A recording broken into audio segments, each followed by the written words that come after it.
Kumusta sa inyong lahat? Ako si Dra, Ligaya Santos, at ngayon, tatalakayin natin ang isang paksang kinagigiliwan ng marami. Mga mabisang paraan para mawala ang problema sa uban. Nag-alala ka ba sa iyong uban? Inisip mo bang ito ay mana o bahagi lang na paktanda? Hindi iyon ang buong katotohanan? Sa katunayan, possible itong mapigilan at mapabuti sa pamamagitan ng pagbabago ng ilang pang-araw-araw na gawi.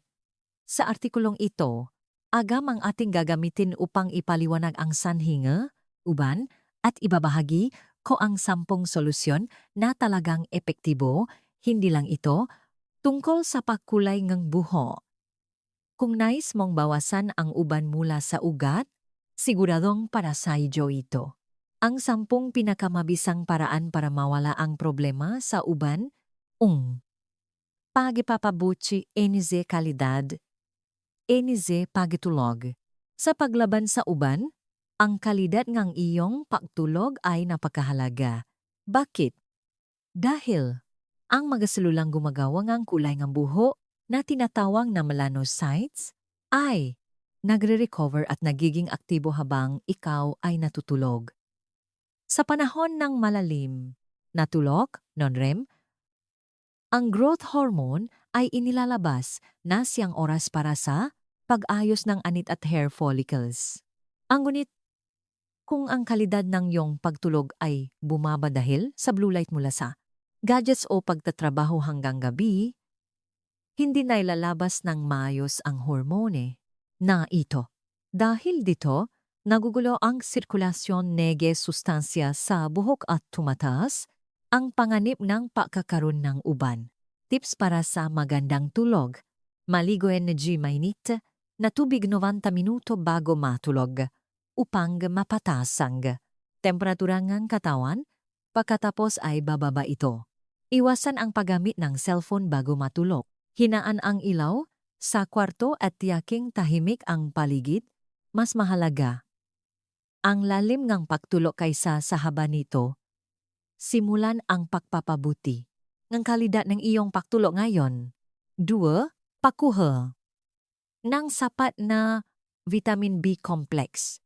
Ang vitamin B complex, lalo na ang B12 at B6, ay mahalaga para sa synthesis ng melanin, ang pigment na nagbibigay kulay sa buhok. Kung kulang kasama ito, humihina ang pagana ng melanocytes na nagre-resulta sa pagkawala ng kulay ng buho at pagiging uban. Sa modernong panahon, maraming Pilipino ang kulang sa vitamin B complex dahil sa stress at pagkonsumo ng maraming processed foods. Mga pagkain na mayaman sa vitamin B complex.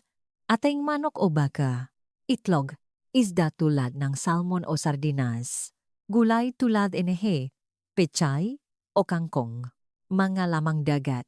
Kung ikaw ay abala, epektibo rin ang pagkuhang supplements. Tandaan, bumababa ang absorption ng vitamin B12 habang nakakaidat, kaya kailangan itong bigyang pansin habang tumatanda. Ang vitamin B complex ay hindi lang para sa buhok, kundi pati na rin sa utak, nerbiyos at kalusugan ng balat. Ito ay isang mahalagang susi sa pagpapalakas ng pawo ng itim na buhok mula sa loob. 3. Paghay na nagpapababa ng reactive oxygen species. Ang isa sa mga pangunahing sanhi ng uban ay ang pinsala sa selula na dulot ng reactive oxygen species. ROS. Ang ROS ay parang kalawang na nabubuo sa katawan dahil sa stress, UV rays, food additives, at iba pa. Inaatak nito ang mga melanocytes, ang mga selulang nagbibigay kulay sa buhok at pinipigilan ang normal na produksyong na melanin.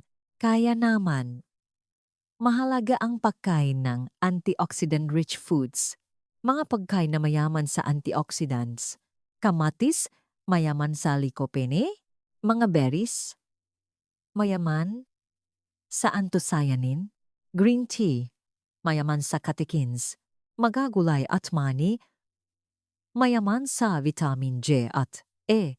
Subukang kumain ng 3 uring gulay araw-araw at isama ang iba't ibang gulay ng pagkain. Makakatulong ito na mabawasan ang oxidation sa katawan at protektahan ang melanocytes. Ang susi ay pagpapatuloy. Mas epektibo ang konting antioxidant foods araw-araw kaysa sa superfood, minsan sa isang linggo. 4. Iwasan ang stress. Ang matinding stress ay nakakasira sa balansan autonomic nervous system at nagpapababa nga daloy nga dugo sa anit. Kapag humina ang daloy nga dugo, hindi nakakarating ang sustansya sa melanocytes, kaya nahirapan silang gumawan. Melanin. Marami ang nakakaranas nagibiglang ipagdami ng uban dahil sa stress tulad ng panahon ng exam o sa kasaksagan ng trabaho. Ito ay hindi lang pakiramdam, kundi kumpirmado rin ng agham na ang stress ay nakakapababa ng paggana ng hair, follicle cells, paraan para mabawasan ang stress, deep breathing, meditation, light exercise, pagbonding sa kalikasan, paglaan ni oras para sa mga bagay na gusto mo, ang paggawa nga mabagay na nakpapagaan ng iyong pakiramdam kahit kaunti lang, araw-araw, ay makakapagdulot ng malaking pagbabago sa iyong katawan. Ang isang nakatagong tema sa paglaban sa uban ay ang kalusugan ng isip. Ang isang buhay na walang stress ay konektado rin sa pagiging mas bata. Piet. Pagmasaheng anit. Kung mahina ang sirkulasyon ng dugo sa anit, hindi nakakarating ang sustansya sa hair follicles at bumababa rin ang paggana ng melanocytes. Maraming Pilipino ngayon ang may matigas na ulo, leak, at balikat dahil sa matagal na paggamit na cellphone at computer na nagreresulta sa mahinang daloy ng dugo. Dito pumapasok ang pagmasaheng anit. Madali lang gawin. Gamit ang iyong mga daliri, dahan-dahang imasahe ang iyong sentido sa ibabaw ng tenga at hairline sa pabilok na galaw. Kahit 3 minuto lang sa umaga o sa gabi habang nagpapahinga ay epektibo. Kapag lumambot ang anit at naging mayos ang daloy ng dugo, hindi lang uban ang mapipigilan, kundi mapapalakas din ang buho, magiging makapal, at makakaroon ng volume. Sinasabi rin na konektado ang anit sa balat ng muha, ang pagmamasa. Ng anit ay may 2 benepisyo para sa uban at para sa kagandahan. 6. Pagkuha ng sapat na protina. Ang halos 90% ng buhok ay binubuo ng protina na tinatawag na keratin, natural. Lang na kapakulang sa protina, humihina ang buhok at tumataas ang panganib ni uban at paggalagas. Mahalaga ang balanse ng animal at plant-based protein. Mapakain na mayaman sa protina, itlog, dibdib ng manok, mga produkto ng toyo, tulad ng tokwa o taho, isda at seafood. Tiyaking kumain ng sapat na protina sa bawat pagkain. Dahil ang protina ay ginagamit sa pag-ayos ng katawan, ang natitira lang ang napupunta sa buhok, kaya mahalaga ang tuloy-tuloy na pagkuha ng protina araw-araw para sa maluso na buhok. 7. Protektahan ang anit mula sa UV rays. Habang pinoprotektahan natin ang mukha at braso mula sa araw, madalas nating nakakalimutan ang anit. Sa katunayan, ang UV rays ay nakakasira sa melanocytes, ang masalulang gumagawa ng kulay ng buhok, kaya ito ay isang malaking sanhi, uban. Lalo na ang tuktok ng ulo at parting ay direktang nakakatanggap ng sikat ng araw, kaya mag-ingat. Paraan para protektahan ang anit, magsuswat enehe sombrero kapag lumalabas. Gumamit ng UV cut spray. Gumamit ng payong, Pumili ng sombrero na breathable upang hindi mainit at maiwasan ang problema sa anit. Bukod pa rito, subukang palitan ang iyong parting paminsan-minsan upang hindi masyadong nakatuto ang UV rays sa isang lugar. Ang UV rays ay hindi nakikita ngunit nagdudulot ng pagtanda. Ang pagprotekta sa buhok at anit para sa kinabukasan ay ang pinakamabilis na paraan upang maiwasan ang uban direktang. Konektado rin ang UV rays sa pagtanda ng balat, pakakang malubay at pakakaroon ng wrinkles. Gumawa rin akong video tungkol sa masolusyon dito. Mari ninyo itong panurin dito. Umasa akong mapapanood ninyo ang aking susunod na video. 8. Iwasan ang labis na pag-inom ng caffeine at alkohol. Madalas kang umiinom ng 3 tasang kape o higit pa araw-araw? O baka sanay ka nang uminom ng alak tuwing gabi? Maring ito ang sanhi ng iyong uban. Ang caffeine at alkohol ay nakakapagpababang dalawang dugo kaya nahihirapan makarating ang oxygen at sustansya sa hair follicles.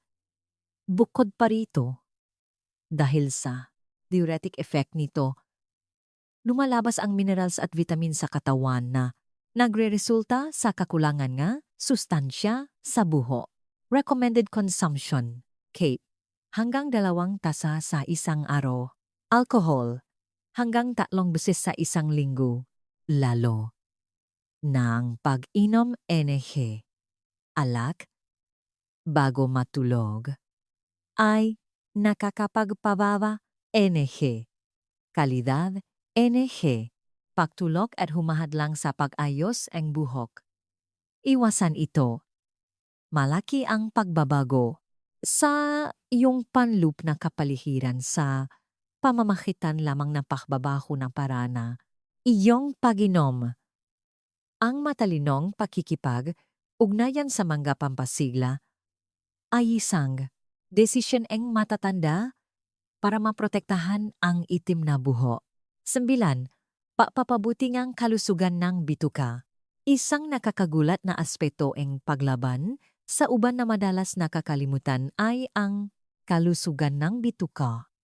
Ang bituka ay ang pasukan ng nutrient absorption at ang sentro ng kuman para sa pangkalahatang kalusugan ng katawan. Kung magulo ang bituka, kahit anong masarap na pakain ang kainin, hindi makakarating ang sustansya sa buho. Tips para sa healthy gut. Kumain ng fermented foods araw-araw, tulad ng suka ng niyog, atsara, yogurt, o miso. Ito ay makakapagpatas ng good bacteria at makakapababuti ng intestinal flora. Kumain ng fiber tulad ng gulay, seaweed, at mushrooms na siyang paggay ng good bacteria.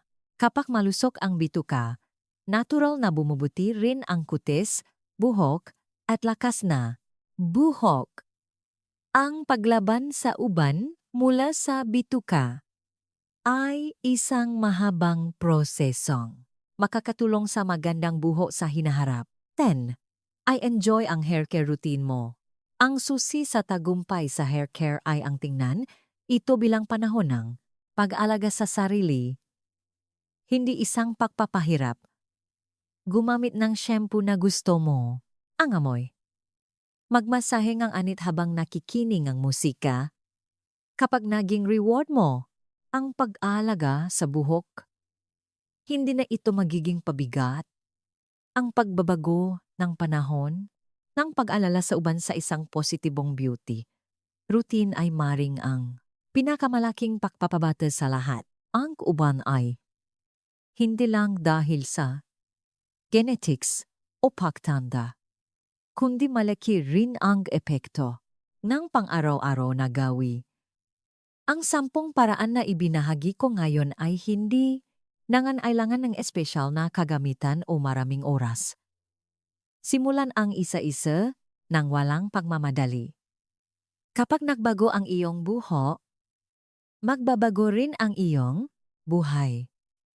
Umasa akong ang iyong bukas ay magiging mas bata kaysa ngayon. Salamat sa panonood. Huwag kalimutang mag-subscribe, I like, at mag-iwan ng komento sa aking channel.